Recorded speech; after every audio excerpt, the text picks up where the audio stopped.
राजा हर मंदिर बिच बने जहाजा। कहते ये अमृत सरोवर धन गुरु अर्जन देव महाराज जी महिमा दस रहे ने।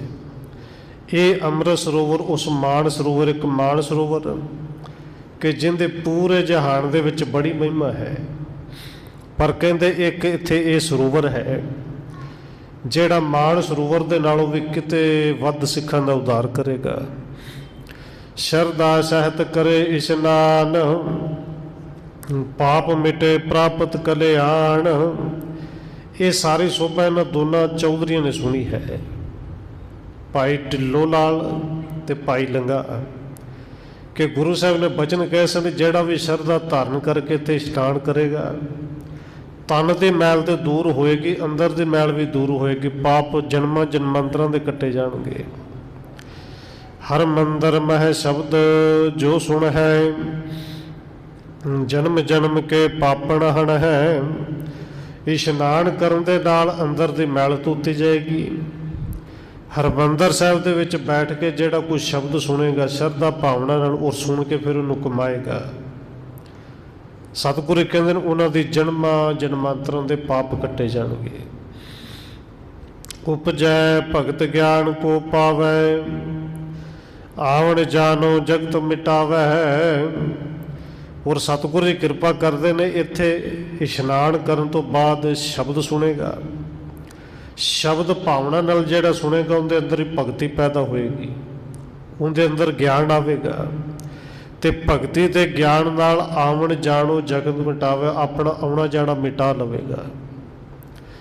सुन कर लगे कार को करने घने पोट सिर पर कर धरने।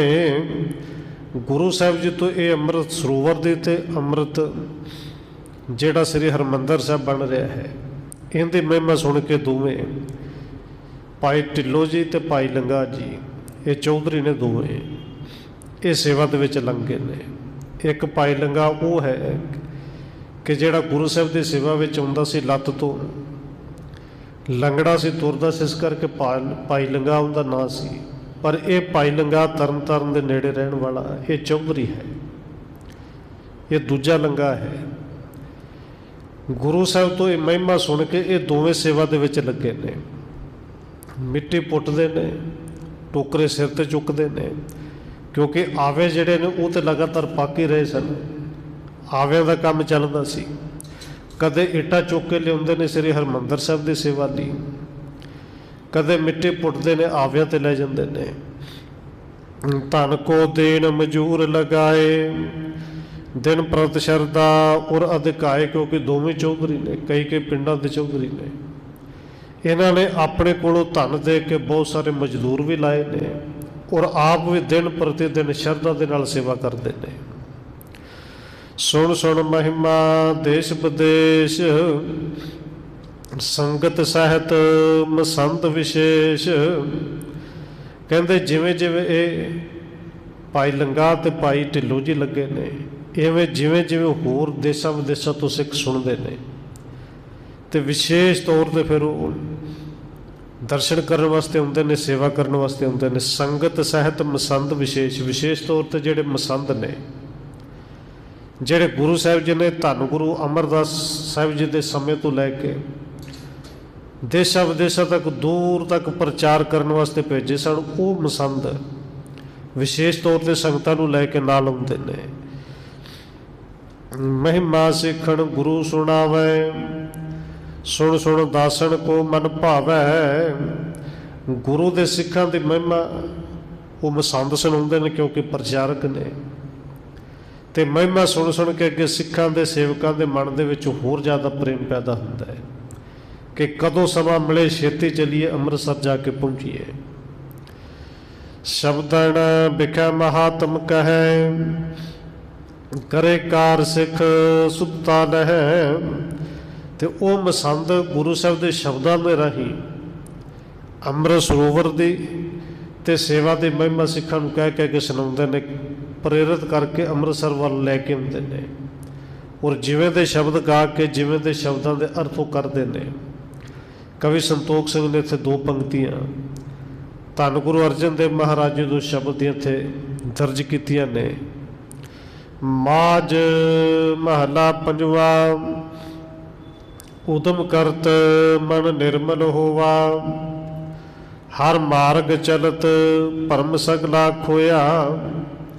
ਨਾਮ ਨਿਧਾਨ ਸਤਿਗੁਰੂ ਸੁਣਾਇਆ, ਮਿਟ ਗਏ ਸਗਲੇ ਰੋਗਾ ਜੀਓ। ਧੰਨ ਗੁਰੂ ਅਰਜਨ ਦੇਵ ਮਹਾਰਾਜ ਜੀ ਦਾ ਮਾਝ ਰਾਗ ਦੇ ਵਿੱਚ ਪਾਵਨ ਬਚਨ ਹੈ। ਹੋਰ ਇਵੇਂ ਦੇ ਬੇਨਤੀ ਸ਼ਬਦ ਜਿਹੜੇ ਮਸੰਦ ਸਿੱਖ ਸੰਗਤਾਂ ਨੂੰ ਸੁਣਾਉਂਦੇ ਨੇ ਔਰ ਪਿਆਰ ਪੈਦਾ ਹੁੰਦਾ ਹੈ ਕਿ ਗੁਰੂ ਸਾਹਿਬ ਜੀ ਕਹਿੰਦੇ ਨੇ ਭਾਈ ਉਦਮ ਕਰਨ ਦੇ ਨਾਲ ਮਨ ਸਾਡਾ ਨਿਰਮਲ ਹੋ ਗਿਆ, ਕਿਉਂਕਿ ਉਦਮ ਤੇ ਕਰਨਾ ਹੀ ਪੈਣਾ ਹੈ।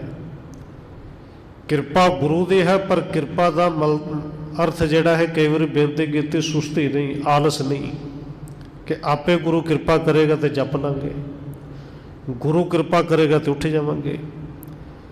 ਧੰਨ ਗੁਰੂ ਅਰਜਨ ਦੇਵ ਮਹਾਰਾਜ ਜੀ ਕਹਿੰਦੇ ਨੇ ਉਦਮ ਕੀਤਾ, ਉਦਮ ਕਰਨ ਦੇ ਨਾਲ ਮਨ ਨਿਰਮਲ ਹੋਇਆ ਹੈ। ਔਰ ਧੰਨ ਗੁਰੂ ਰਾਮਦਾਸ ਜੀ ਦਾ ਸਾਡੇ ਸਿੱਖਾਂ ਲਈ ਹੁਕਮ ਹੀ ਇਹ ਹੈ ਕਿ ਗੁਰੂ ਦਾ ਸਿੱਖ ਹੈ ਹੀ ਉਹ ਜਿਹੜਾ ਉਦਮ ਕਰੇ। ਉਦਮ ਕਰੇ ਭਲਕੇ ਪ੍ਰਭਾਤੀ, ਇਸ਼ਨਾਨ ਕਰੇ ਅੰਮ੍ਰਿਤਸਰ ਨਾਵੇ। ਪਾਣੀ ਨਾਲ ਇਸ਼ਨਾਨ ਕਰੇ, ਫਿਰ ਸੰਗਤ ਵਿੱਚ ਆ ਕੇ ਗੁਰੂ ਦੇ ਅੰਮ੍ਰਿਤ ਸਰੋਵਰ ਦੇ ਵਿੱਚ ਨਾਵੇ। ਔਰ ਗੁਰੂ ਸਾਹਿਬ ਜੀ ਦੇ ਇੱਥੇ ਪਾਵਨ ਬਚਨ ਕਹਿ ਕਹਿ ਕੇ ਅਰਥ ਕਰ ਕਰਕੇ ਸਮਝਾਉਂਦੇ ਨੇ। ਹਰ ਮਾਰਗ ਚਲਤ ਭਰਮ ਸਗਲਾ ਖੋਇਆ, ਕਿ ਰੱਬ ਦੇ ਰਾਹ 'ਤੇ ਚੱਲਦੇ ਹੋਏ ਗੁਰੂ ਸਾਹਿਬ ਦੇ ਸ਼ਬਦ ਕਮਾ ਕੇ ਸਾਰੇ ਭਰਮ ਅੰਦਰੋਂ ਦੂਰ ਹੋ ਗਏ। ਤੇ ਕਿਉਂ ਦੂਰ ਹੋਏ? ਕਿਉਂਕਿ ਨਾਮ ਨਿਧਾਨ ਸਤਿਗੁਰੂ ਸੁਣਾਇਆ। ਤੇ ਮੇਰੇ ਪੂਰੇ ਸਤਿਗੁਰੂ ਧੰਨ ਗੁਰੂ ਅਰਜਨ ਦੇਵ ਮਹਾਰਾਜ ਜੀ, ਉਹਨਾਂ ਨੇ ਨਾਮ ਦਾ ਖਜ਼ਾਨਾ ਸੁਣਾ ਦਿੱਤਾ। ਇਹ ਸਾਰੀ ਮਹਿਮਾ ਗੁਰੂ ਸਾਹਿਬ ਨੇ ਸੁਣਾਈ ਤੇ ਮਿਟ ਗਏ ਸਗਲੇ ਰੋਗਾ ਜੀਓ। ਜਿਨ੍ਹਾਂ ਨੇ ਸੁਣੀ ਔਰ ਸੁਣ ਕੇ ਜਿਨ੍ਹਾਂ ਨੇ ਫਿਰ ਉਹਦੀ ਕਮਾਈ ਕੀਤੀ, ਉਹਨਾਂ ਦੇ ਸਾਰੇ ਅੰਦਰਲੇ ਵੀ ਤੇ ਬਾਹਰਲੇ ਵੀ, ਇੱਕ ਤਨ ਦੇ ਰੋਗ ਨੇ, ਇੱਕ ਮਨ ਦੇ ਰੋਗ ਨੇ, ਉਹ ਸਾਰੇ ਰੋਗ ਮਿਟ ਗਏ। ਇਤਿਆਦਿਕ ਬਹੁ ਗੁਰੂ ਬਣਾਵੇ, ਸੁਣ ਪਠ ਕਾਰ ਕਰਨ ਔਰ ਭਾਵੇਂ। ਇਤਿਆਦਿਕ ਧੰਨ ਗੁਰੂ ਅਰਜਨ ਦੇਵ ਮਹਾਰਾਜ ਜੀ ਇਸ ਤਰ੍ਹਾਂ ਦੀ ਬਾਣੀ ਬਣਾਉਂਦੇ ਨੇ, ਉਚਾਰਨ ਕਰਦੇ ਨੇ, ਸਿੱਖ ਸੰਗਤਾਂ ਨੂੰ ਸੁਣਾਉਂਦੇ ਨੇ। ਔਰ ਉਹ ਬਾਣੀ ਪ੍ਰਚਾਰਕ ਜਿਹੜੇ ਮਸੰਦ ਨੇ ਉਹ ਵੀ ਅੱਗੇ ਸਿੱਖਾਂ ਤੱਕ ਪਹੁੰਚਾਉਂਦੇ ਨੇ ਕਿ ਜਿਹੜੀ ਬਾਣੀ ਨੂੰ ਪੜ੍ਹ ਕੇ ਸੁਣ ਪਾਠ ਕਰਨ ਔਰ ਭਾਵੇਂ ਮਨ ਦੇ ਵਿੱਚ ਸੇਵਾ ਕਰਨ ਦਾ ਚਾਅ ਪੈਦਾ ਹੁੰਦਾ ਹੈ। ਦੋਨੋਂ ਰਹਿ ਪਾਸ ਗੁਰਦੇਵ, ਮੁਕਤ ਰੂਪ ਹੋਏ ਕਰ ਸੇਵ। ਔਰ ਇਹ ਸੁਣਨ ਵਾਲੇ ਵੀ ਤੇ ਪੜ੍ਹਨ ਵਾਲੇ ਵੀ, ਜਿੱਥੇ ਸੁਣ ਕੇ ਕਮਾਈ ਕਰਦੇ ਨੇ ਉੱਥੇ ਇਹ ਦੋਨੇ ਕੌਣ ਜੀ? ਦੋ ਚੌਧਰੀ ਜਿਹੜੇ ਆਏ ਨੇ, ਢਿੱਲੋਂ ਲਾਲ ਤੇ ਭਾਈ ਲੰਗਾ ਜਿਹੜਾ ਚੌਧਰੀ ਹੈ, ਇਹ ਦੋਵੇਂ ਗੁਰੂ ਸਾਹਿਬ ਦੇ ਚਰਨਾਂ ਵਿੱਚ ਰਹਿੰਦੇ ਨੇ, ਨਾਲੇ ਸੇਵਾ ਕਰਦੇ ਨੇ ਔਰ ਨਾਲੇ ਸਵੇਰੇ ਸ਼ਾਮ ਸਤਿਗੁਰੂ ਦੇ ਬਚਨ ਸੁਣਦੇ ਨੇ। ਮੁਕਤ ਰੂਪ ਹੋਏ ਕਰ ਸੇਵ, ਇਹ ਅਸਲ ਵਿੱਚ ਜਿਉਂਦਿਆਂ ਮੁਕਤ ਹੋ ਕੇ ਸੇਵਾ ਕਰ ਰਹੇ ਨੇ। ਅਜਬ ਅਜਾਇਬ ਉਮਰਾ ਸ਼ਾਹੂ, ਸੰਗੇ ਏ ਮਸੰਦ ਗੁਰ ਪਾਹੂ। ਔਰ ਕਵੀ ਸੰਤੋਖ ਸਿੰਘ ਜੀ ਇੱਥੇ 4 ਮਸੰਦਾਂ ਦੇ ਨਾਂ ਲਿਖਦੇ ਨੇ ਕਿ ਜਿਨ੍ਹਾਂ 'ਚੋਂ ਇੱਕ ਅਜਬ ਹੈ, ਇੱਕ ਅਜਾਇਬ ਹੈ, ਇੱਕ ਦਾ ਨਾਮ ਭਾਈ ਉਮਰਾ ਸ਼ਾਹੂ ਹੈ ਤੇ ਇੱਕ ਭਾਈ ਸੰਗੇ। ਇਹ 4 ਮਸੰਦ ਨੇ। ਧੰਨ ਗੁਰੂ ਅਰਜਨ ਦੇਵ ਮਹਾਰਾਜ ਜੀ ਦੇ ਸਮੇਂ ਤੱਕ ਭਾਵੇਂ ਮਸੰਦਾਂ ਦੇ ਵਿੱਚ ਬਹੁਤ ਖੋਟ ਆ ਚੁੱਕੀ ਸੀ। ਮਸੰਦ ਉਹ ਜਿਹੜੇ ਪ੍ਰਬੰਧ ਵੀ ਕਰਦੇ ਨੇ ਔਰ ਜਿਹੜੇ ਮਸੰਦ ਦੇਸ਼ਾਂ ਵਿਦੇਸ਼ਾਂ ਦੇ ਵਿੱਚ ਜਾ ਕੇ ਪ੍ਰਚਾਰ ਵੀ ਕਰਦੇ ਨੇ। ਪਰ ਇਹਨਾਂ ਦੇ ਵਿੱਚ 4 ਨੇ ਜਿਨ੍ਹਾਂ ਦੇ ਵਿੱਚ ਬੜੀ ਭਾਵਨਾ ਹੈ, ਬੜੀ ਸੇਵਾ ਕਰਦੇ ਨੇ। ਹੈ ਇਹ ਵੀ ਮਸੰਦ। ਕਾਰ ਸੁਦਾਸਰ ਕੀ ਪੀ ਕਰੈ, ਸੰਗਤ ਤੇ ਗੁਰ ਕਾਰ ਸੰਭਰੈ। ਇਹ ਸੰਗਤ ਵਿੱਚ ਜਾ ਕੇ ਉਗਰਾਈ ਵੀ ਕਰਕੇ ਲਿਆਉਂਦੇ ਨੇ 4 ਜਣੇ। ਤੇ ਜਦੋਂ ਆਉਂਦੇ ਨੇ ਆਪਣੇ ਹੱਥੀਂ ਇੱਥੇ ਸੁਦਾਸਰ ਦੀ ਅੰਮ੍ਰਿਤ ਸਰੋਵਰ ਦੀ ਸੇਵਾ ਵੀ ਕਰਦੇ ਰਹੇ, ਹਰਿਮੰਦਰ ਸਾਹਿਬ ਦੀ ਵੀ ਸੇਵਾ ਕਰਦੇ ਰਹੇ। ਆਣ ਗੁਰੂ ਕੇ ਪਾਸ ਪੁਚਾਵੈ, ਨਿਜ ਹਿਤ ਜੋ ਸਿੱਖਣ ਤੇ ਪਾਵੈ। ਸਿੱਖਾਂ ਤੋਂ ਜੋ ਵੀ ਕੁਛ ਮਿਲਦਾ ਹੈ ਉਹ ਸਾਰਾ ਕੁਛ ਗੁਰੂ ਕੋਲ ਪਹੁੰਚਾਉਂਦੇ ਨੇ। ਇੱਥੋਂ ਤੱਕ ਜਿਹੜਾ ਮਸੰਦਾਂ ਦੇ ਵਾਸਤੇ ਸਿੱਖ ਦਿੰਦੇ ਨੇ ਕਿ ਦੇਖੋ ਸਿੱਖ ਸੰਗਤਾਂ ਦਿੰਦੀਆਂ ਨੇ ਨਾ ਕਿ ਇਹ 500 ਰੁਪਇਆ ਗੁਰੂ ਘਰ ਦਾ भाई ये 100 जाए 500 तुहाडा। ਜਿਹੜਾ गुरु करता है वो घट्टो घट्ट गुरु घर पहुँचे। ਜਿਹੜਾ कह के दिता कि भाई तुहाडा रख भी लवे हक है, पर ये ਜਿਹੜੇ चारे ने वो भी नहीं रखते कि निज हित जो सिखण ते पावे, जो इन्हां वास्ते सिख दिंदे ने कि भाई ये तुहाडे वास्ते है, ये भी नहीं देंदे क्योंकि वो तनखावां ते नहीं सरना। ये प्रेम दे विच आके सिर्फ सेवा ही करते हैं। कहते तिसके संग करे गुजराने, एक दिन साहिब बूझण ठाने। जो कुछ सिख इन्हां अपने वास्ते देंदे ने उहदे विचों जिहड़ा गुजारा करना है, लंगर पानी छकना है, घरां दे विचों छक लैंदे ने, कदे अपने कोलों कोई कपड़ा लैना, कोई खर्चा करना, वो तो करते हैं। पर बाकी सारे का सारा जिहड़ा अपने वास्ते भी मिलिया वो भी गुरु साहब के चरणों च आके भेंट कर देते हैं। कहते एक दिन सतगुरु धन गुरु अर्जन देव जी उन्होंने पूछया, गुर धन को तुम किस बिद जानो, जो संगत लियावण ठानो। क्योंकि मसंद धन होर भी लियाउंदे सन, पर जिन्ना ये लिया के देंदे सन शायद सब तो वध लियाउंदे सन। धन गुरु अर्जन देव महाराज जी ने चारों नूं पुछदे ने, भाई अजब जी, भाई अजायब जी, भाई उमरा जी, भाई संघे जी, तुसीं ये दसो कि जिहड़ा गुरु के घर दा धन है, गुरु घर वास्ते लैके आउंदे हो, इस धन नूं तुसीं किस तरह जानदे हो, की समझदे हो। कहे ओ तिन हम बिक समझाना, शिव निर्मायल केर समाने। सतगुरु जी जिहड़ा गुरु कर लई धन मिलिया है, तो जे असीं उहनूं अपने लिए खर्च लिए असीं उहनूं जहर समझदे हां कि जिहड़ा मिले गुरु घर वास्ते अपने लिए समझ लीए, अपने लिए खर्च लीए, इहदा मतलब तो असीं जहर खा लिया। असीं तो उहनूं जहर समझदे हां कि ये नहीं खाना। सुन सिर मुख ते बाक उचारा, करो जे इम तुम होए उधारा। ये सुन के क्योंकि गुरु साहब जी जानते ने सिखां नूं सिक्ख्या भी देनी है। सतगुरु जी नाले मुस्कुराए तो नाले कहते हैं, भाई जे तुसीं इस तरह करोगे ना तो तुहाडा उधार जरूर होएगा। पैड़ा सिख सज्जल तिस जाति, कंदू संगर जात उपाति। कहते इस तरह कुछ सिख होर ने, एक भाई पैड़ा है जिहड़ा सज्जल जाति का है, एक भाई कंदू जिन्हों संगर जाति का लोग कहते हैं। ये दोवें सतगुरु के चरणों में आए ने। सिर अर्जन को बंधन कीन, पुन अमरदास करे हुए दीन। इन्हां दोवां ने धन गुरु अर्जन देव महाराज जी के चरणों में नमस्कार की। फिर सिरमर होकर इन्होंने बेनती की कि किम हमरो होवे कल्याण, श्री गुर यह उपदेश बखान। और ये जोड़े दोवें सिख ने असल में तीसरे पातशाह धन गुरु अमरदास महाराज जी के वेले के बने हुए सिख ने। इन्होंने दोवां ने सतगुरु के चरणों च नमस्कार करके बेनती की, सतगुरु जी कि साडा कल्याण किवें होवे, सतगुरु जी साडे वास्ते कोई उपदेश बख्शो। सतगुरु कहो सुधा सर नहावो, शब्द विचारो गुरमत पावो। धन गुरु अर्जन देव महाराज कहते हैं, भाई हुण तो काम ही सौखा हो गया कि तुहाडा उद्धार होएगा। अमृत सरोवर में इशनान करो। अमृत सरोवर दे विच बनदा होया श्री हरमंदर साहिब जिहड़ा विचकार बनिया, जिथे हर वेले शब्द पढ़े जाणगे, पढ़े जाते हैं, कि उत्थे बैठ के शब्द के विचार सुनो, शब्द के विचार करो। गुर सिखण के सेवा करिए, तज अहंकार नम्रता धरिए। तो गुरु नूं समर्पित होकर गुरु के सिखां की भाई सेवा करो।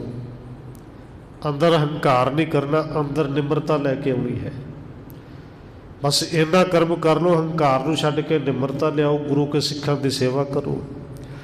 अमृतसर में इशनान करो तो हरमंदर साहिब में बैठ के शब्द नूं सुनो, शब्द के विचार करो, शब्द के विचार सुनो। जे सतगुर तीसर पातशाह हो, हमरे पिता हकारे पाहू। धन गुरु अर्जन देव महाराज जी कहते हैं कि भाई ਜਿਹੜੇ तीसरे पातशाह सी सतगुरु धन गुरु अमरदास जी साडे नाना जी सन। तीसरे पातशाह ने साडे पिता चौथे पातशाह धन गुरु रामदास जी ने करी अपने कोल बुलाया सी। कहो बचन कल जुग के जीव सगरे शगत बिहीने थीव। कहते धन गुरु अमरदास जी ने उदों साडे पिता जी ने कहा सी कि ये जिहड़े कलयुग के जीव ने हुण इन्हां विच सत्या नहीं रही, ताकतां नहीं रही, शक्ति तो रहत ने।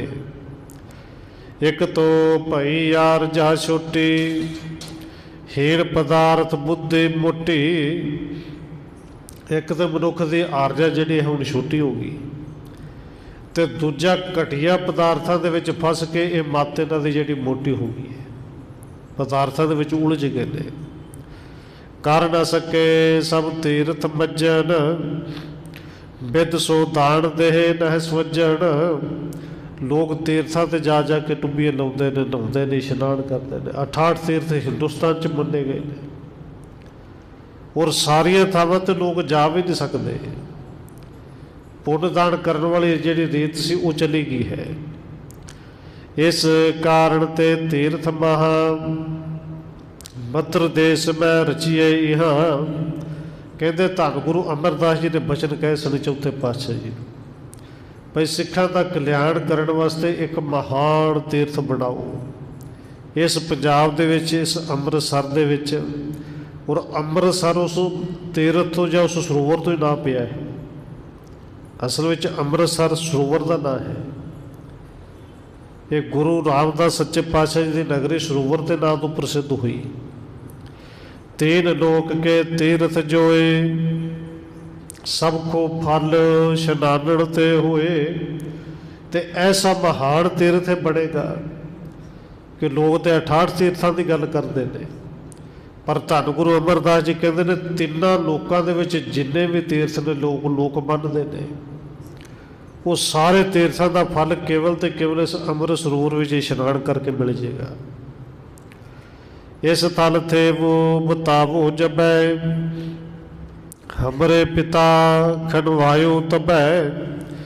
धन गुरु अर्जन देव जी कह रहे उन्होंने सिखा कि भाई इस स्थान पर फिर अमृत सरोवर को बनाने बारे जो गुरु अमरदास जी ने दसिया फिर साडे पिता धन गुरु रामदास जी उन्होंने तो खुदवाई शुरू की सी।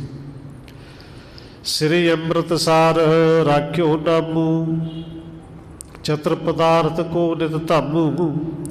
और इस अमृत सरोवर का नाम अमृतसर रखिया सी। और ये अमृत सरोवर जिथे चार ही पदार्थों का सदा ही वस है। बरत दान तप तीर्थ जेते करे निवास इसी मह तेते। सतगुरु कहते हैं भाई सिखो जिन्ने भी तीर्थ ने जिन्ने भी दान ने केवल 68 तीर्थ ने दुनिया के तिना लोगों के जिन्ने तीर्थ ने वो सारे तीर्थ इस सरोवर से निवास करनगे। जगत नाथ ये होए विसाला गंगा लोप होए जिस काला। सतगुरु कहते हैं समा ऐसा आना कल युग का कि जदों जगत विच ये वड्डा तीर्थ मन्निया जाता गंगा वड्डी नदी है, पर एक दिन ये गंगा भी जदों अलोप हो जाएगी ये भी नहीं रहेगी। कोसण लो इसके चौफेरे संत रिखण के थिर है वडेरे। पर ये अमृत सरोवर उदों भी रहेगा। और फिर इस अमृत सरोवर के को सैकड़े को तक कहते जपण वाले संत भगत ही आके वासा करनगे। या ते करो तान इशनान तुमरी होवेगी कल्याण। इस करके सतगुरु कहते हैं भाई सौखा काम है हुण ते इत्थे इशनान करो तुहाडा कल्याण हो जाएगा। गुरपूरे के सुंदर बैण सिखण सुण मन उपजो चैन। कहते धन गुरु अर्जन देव महाराज जी के सोहने बचन सुन के अमृत वर्गे बचन सुन के सिखा के मन टिका दे विच आ गए। अंदर चैन आया, अंदर आनंद आया। महिमा सुनी सुधा सर केरी, जो सतगुर निज मुख ते टेरी। कहते अमृत सरोवर की महिमा ਜਿਹੜੇ ਸਿੱਖਾਂ ने सुनी, और क्योंकि धन गुरु अर्जन देव महाराज जी ने अपने मुख तो कही सी महिमा। कहत भय सतगुर धन धन, किनो हमरा सफल जन्म। और सिख हाथ जोड़ के कहते हैं सतगुरु जी तुसी धन हो, धन गुरु अर्जन देव जी, धन गुरु रामदास जी, तुसी साडा सफल जन्म कर दिता है, साडा जमना मरना सफल कर दिता है। केतक दिन रह सतगुरु पास, करे टहलसार चित हुलास। कहते ये सिख भी कई दिन सतगुरु के चरणों में रहे, और गुरु साहब के चरणों के रह के टहल सेवा करते रहे, गुरु साहब के बचनों को सुनते रहे। गुरबाणी सो प्रेम लगाई, करी सेव सिखण अधिकाई। इन्होंने भी गुरबाणी के अपना प्रेम ਵਧਾਇਆ, गुरबाणी को पढ़ते हैं, गुरबाणी को समझते हैं, गुरबाणी को सुनते हैं। और बहुत सारे सिखा की इन्होंने सेवा की। आपणो जन्म सफल कर जाना, पूर्ण भाग अपने मन है। कहते इन्होंने सेवा कर करके सिमरन करके गुरबाणी को पढ़ के अपने पूर्ण भाग जानते हुए अपना जन्म सफल कर लिया। पुर सतगुरु के आज्ञा धारे, गए अपने देश मझारी। कई दिन इस तरह गुरु साहब के चरणों च रह के एक दिन सतगुरु तो आज्ञा ली, आप अपने देश अपने अपने घरों में चले गए। जाए तहाँ अपने ग्रह अंतर, गुर गुर जाप जपै सो निरंतर। ते घरां दे विच जाके गुरु साहब के बचनों को भुले नहीं, उत्थे जाके सगों शब्द जिहड़े ने इत्थों कुछ लिख के लैके उन्होंने पढ़ते हैं, विचारते हैं, आप जपते हैं तो होरां नूं जपाउंदे ने। अपने मेत संबंधे जेते, जथा जोग उपदेशे तेते। क्योंकि गुरु साहब ने कृपा की, उन्होंने ज्ञान बख्शिया। अपने मित्रां नूं, अपने रिश्तेदारां नूं, आंढियां गुआंढियां नूं जिथे भी बैठते हैं, उपदेश गुरु का है, और गुरु तो आज्ञा नहीं है, गुरु का उपदेश अगे तक पहुँचाते हैं। गुर सर महिमा अधिक बताई, सतगुर सिख भय अधिकाई। सिखा ने इस तरह इतों महिमा सुन के अगे गुरु साहब की, गुरु साहब के अमृत सरोवर की, सतगुरु के घर श्री हरमंदर साहब की महिमा अगे सुना सुना के सीखी। और गुरु के प्रति सिखा के जिहड़ा सी वो प्रचार ते प्रसार किया। प्रातः उठ स्नान पुन करै, गुरु ध्यान तार जप मुखर रह। और जेड़े जेड़े सिख गुरु साहब तो उपदेश लैके जाते हैं उन्होंने नेम बनाया, अमृत वेले उठना, इशनान करना, फिर कुछ समय बैठ के गुरु के चरणों में ध्यान जोड़ के गुरबाणी को पढ़ना। किरत धर्म के बहुर संभारै, सिख संत के सेवा धारा। फिर धर्म की किरत भी करते हैं, किरत ਜਿਹੜੇ भी वो करते हैं असल में वो फिर धर्म बन गया ना। सिखा की संगतां की आए गए की सेवा करते हैं। जह कह सिखे मार्ग तोरा, गुरु ध्यान जिव चंद चकोरा। कहते जिथे किते बस सिक्खी का मार्ग, सिक्खी का रस्ता सिखा ने अगे चला दिता। अगे तो अगे सिक्खी का उपदेश, सिक्खी का प्रचार करते हैं। बस इवें ध्यान गुरु साहब के चरणों में जोड़ते हैं कि जिवें एक चकोर चंद्रमा के वाल ध्यान जोड़ती है। भावें वो देशों में ने, विदेशों में ने, दूर ने, नेड़े ने, पर उन्होंने सुरत हर वेले धन गुरु अर्जन देव जी के चरणों में जुड़ी रहती है। इस विदे अपनी आयु बिताई, पैड़ा कंदू गुर सिख भाई। ये भाई पैड़ा तो भाई कंदू जिहड़े गुरु साहब के चरणों में आए सन, ये दोवें गुरसिख भरा भी बने, क्योंकि गुरु एक इकट्ठे आए। इन्हां दोवें गुरसिखा भरावां ने अपनी सारी उम्र इस तरह बतीत की। अमृत वेले उठना, पाठ करना, शब्द की विचार करनी, फिर विचार अगे सिखा तक सुनाउणी, सिखा नूं फिर सिक्खी वाले पासे प्रेरित करना। अंतर शुद्ध स्वरूप होए गए, गुर चरण मन निश्चा ठए। भाई पैड़ा भाई कंदू ये तो अंदर तो शुद्ध हो ही गए, इन्हां ते गुरु साहब के चरणों में निश्चय अपना पक्का बना ही लिया। पर अगे जिन्हां जिन्हां ने इन्हां की संगत की गुरु साहब के चरणों च निश्चय उन्होंने भी पक्का होता गया। जो जो तिनको संगी होयो भोग मोख तिन संगरो जोयो।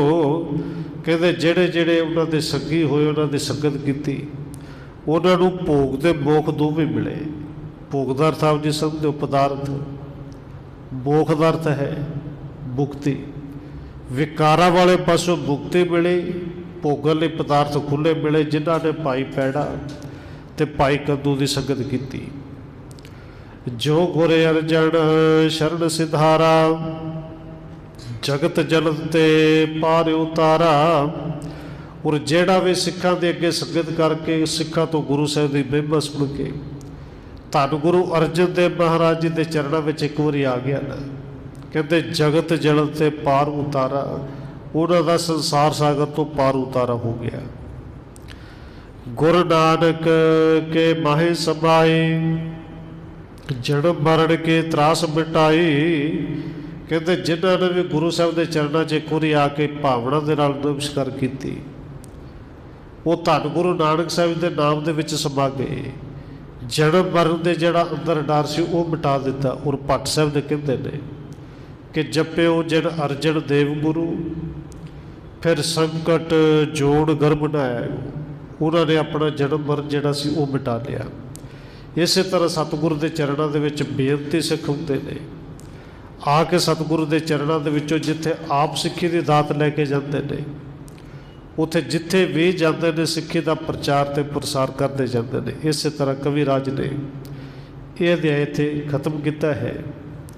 अगला अध्याय नंबर 56 जिहदे विच सतगुरु जी फिर अंमृतसर की महिमा वो बख्शिश करके दसते हैं। और जोड़े सिख आते हैं उन्होंने कई तरह दी बख्शिशां दे के जिवें तोरते हैं वो अगले प्रसंग दे विच अगला अध्याय फिर आप कल ही शुरू करांगे। इतनी बेनती प्रवान करनी आओ 2 मिनट रसना पवित्र करिए फिर समाप्ति है जी। वाहेगुरु वाहेगुरु वाहेगुरु वाहेगुरु।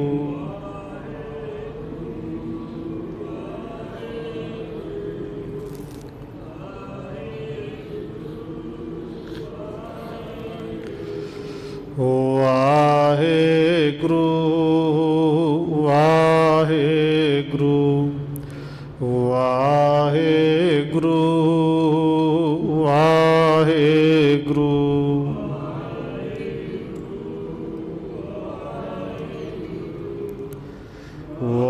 वाहेगुरु